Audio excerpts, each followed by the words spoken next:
Iranian ballistic missiles just struck Israeli territory, and within minutes, not hours, minutes, combat alert status went out to every branch of the United States military, Air Force, Marine Corps, fighter squadrons, all of them, simultaneously. But here's what the headlines are missing. The C-17 Globemaster IIIs were already rolling. Ramps down, Marines on the buses, cargo handlers moving forklifts at Su-300, and the soldiers boarding those aircraft? Nobody gave them a return date, not one. In the next 10 minutes, I'm going to walk you through exactly what this combat alert looks like from the tarmac up. Every piece of equipment, every weapon, every sequence of events.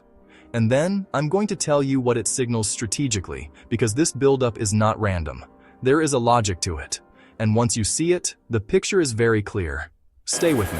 Let's establish the baseline. Iran launched a massive coordinated missile strike on Israeli targets. This is not a limited provocation. This is a full escalation signal, and Washington read it exactly that way. Combat alert went out simultaneously to all branches. That single order means one thing: prepare for combat operations. The aircraft activated, the C-17 Globemaster III, the backbone of U.S. strategic airlift, 170,000 pounds of cargo capacity, a fully equipped infantry company, or both. Multiple aircraft were tasked within the hour. We are in an active escalation window. Israel has been struck. U.S. forces are moving. Regional posture is shifting right now. But to understand what this alert really means, you need to see what happens the moment it's activated. Marines pulled from barracks, buses to the airfield. The C-17 is already waiting. Rear ramp down, cargo bay open, loadmasters in position. At the same time, forklifts moving. Flatbed carts loaded with portable generators, ammunition crates, communications gear, medical supplies. All of it strapped down in the cargo bay alongside the Marines. At nearby bases, more aircraft loaded with MRAPs, tactical buggies, armored trucks, driven straight up the ramp, chains to the deck. On the fighter line, weapons teams working systematically, air-to-air missiles lifted onto wingtip rails, locked, connected, guided bombs hoisted onto underwing pylons, wiring harness plugged in, data link confirmed, arming pins inserted, red flags hanging until taxi, fuel trucks pull up, mechanic connects the single-point refueling nozzle, JP8 kerosene flows into the tanks, gauge hits full, hose disconnected, cap sealed, truck moves to the next jet, avionics, radar, wiring panels, engine intakes, flight controls. Every single fighter on that ramp goes through the same sequence. Meanwhile, in the hangar, soldiers packing duffel bags and rucksacks, uniforms, boots, hygiene, personal items. These men and women are not going on a short rotation.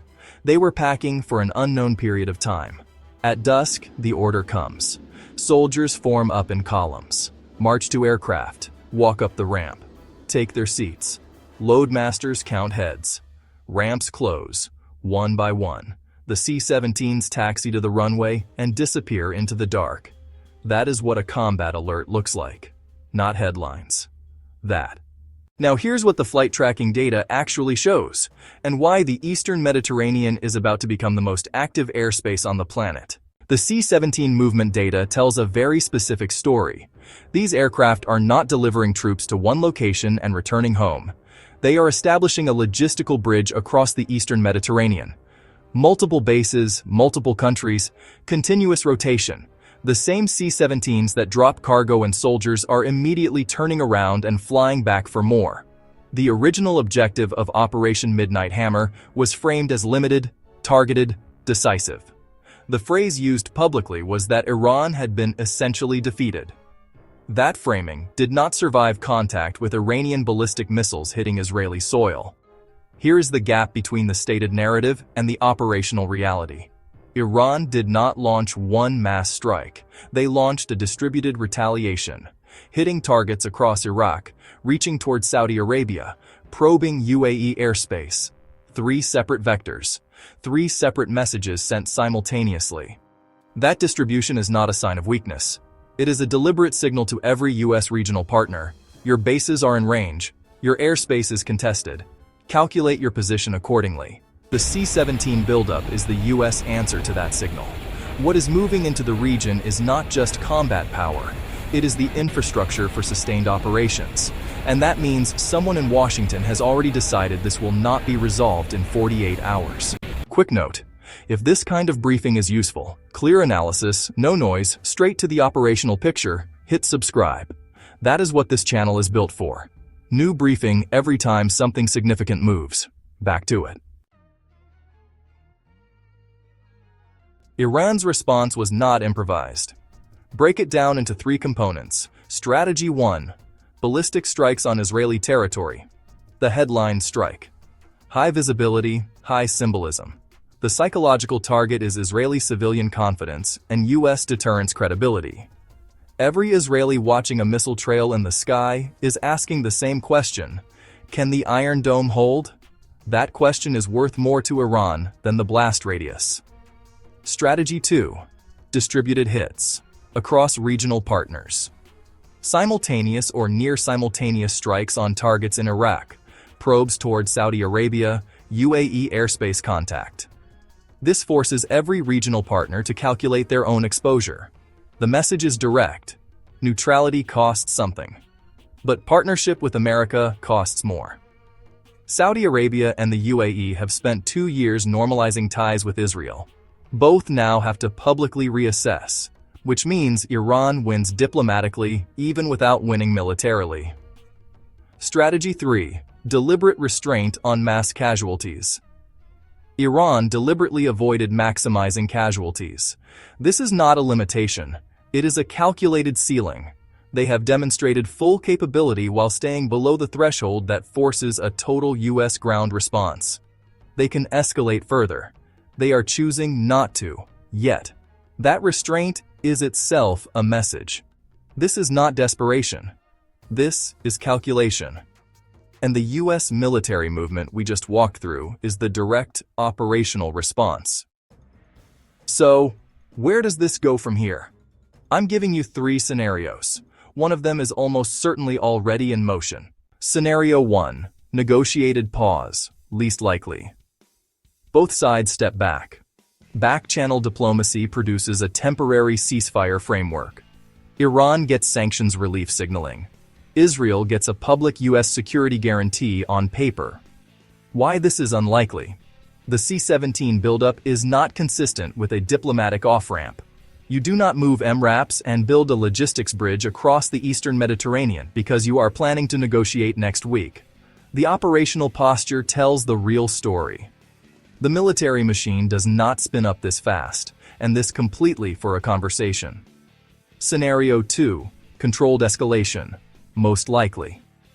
US forces conduct sustained precision strikes on Iranian military infrastructure. Missile production facilities, IRGC command nodes, air defense networks, over a period of days to weeks. Israel provides targeting support. Iran retaliates in a managed way, staying below the threshold of direct US troop casualties. Watch for these signals. Israeli air defense activation patterns. US carrier group positioning in the Arabian Sea. Any movement of B-2s or B-52s from Diego Garcia or CONUS bases. Those are your real-time indicators. This scenario matches the logistic signature precisely. Fighters prepped for continuous combat sorties. Sustained fuel and weapons loading cycles. Indefinite deployment orders with no return dates. This is the infrastructure for a campaign, not a single strike. Scenario 3. Regional blowout. Low probability, high consequence. Hezbollah opens a northern front. Houthi missile operations intensify against Red Sea shipping. One or more Gulf states face internal political pressure to distance themselves from US posture. The conflict stops being about Iran-Israel and becomes a regional systems failure with no clean off-ramp. The C-17 combat alert, specifically the indefinite deployment orders, the absence of return dates, the scale of what is being moved, is best understood as preparation for the possibility that Scenario 2 slides into Scenario 3. The soldiers who walked up those ramps at dusk were told to pack for an unknown period. That detail is not administrative, it is strategic. Let me give you the 3-line briefing. 1. The U.S. military has activated a full combat logistics posture in response to Iranian strikes on Israel. C-17s moving, fighters armed, soldiers deployed with no return date. 2. Iran's distributed strike strategy is calculated, not desperate. It is designed to fracture U.S. regional partnerships while keeping escalation below the full war threshold. They are playing a longer game than the headlines suggest. 3. The most likely near-term path is controlled escalation. Sustained U.S. strikes on Iranian military infrastructure over days to weeks. The logistics signature matches that scenario exactly. The signal to watch: B-2 or B-52 movement out of Diego Garcia. If those aircraft start moving, Scenario 2 is already underway. If they move in numbers, Scenario 3 is being actively planned. Subscribe if you want that update the moment it matters. Drop a comment. Which scenario do you think we are already in? This has been your Battlefield Brief. Stay sharp.